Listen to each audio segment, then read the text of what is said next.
Yeah, this one is for my guys that use AI for product recommendation. And by the way, I actually have a uh, what's this thing called? I have a prompt. I think I'm going to turn it to an actual um to an actual Claude skill. I'll do that, and you can just go and check on Claude, or maybe I'll just put the link somewhere for you guys to see. So the I actually wrote a Claude skill that does your facial analysis, um, and does like product recommendation for you. So you snap a very clear picture. The picture has to be like super well lit of your face.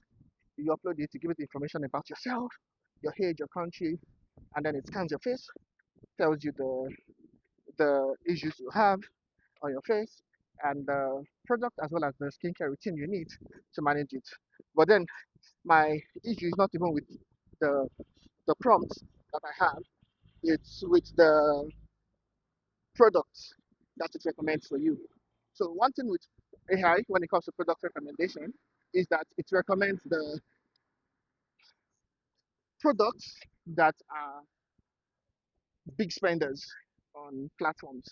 So the products that are running the biggest ads on Facebook, Meta, Google Merchant Center, and all of those, it recommends those ones most of the time.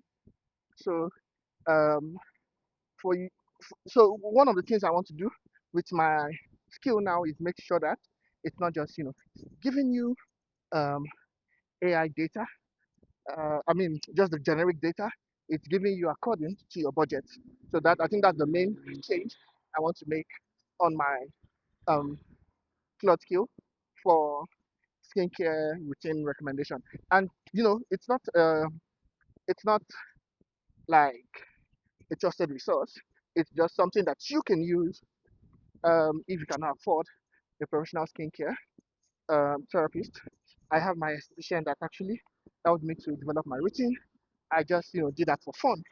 So and it kind of like matched with what she gave me. Um, though it's recommended like the biggest brands in Kenya when I did the test, it was recommending to me products from Garnier, that's L'Oreal, and I think maybe Dove. So after I then gave it the the list of products that my esthetician already told me to be using, which I'm already using, I was like, oh, those are good. I don't need to change anything. I should just keep doing that. But then it never recommended those ones for me in the first place. And these are like top brands also. Just not spending as much on ads like these other guys.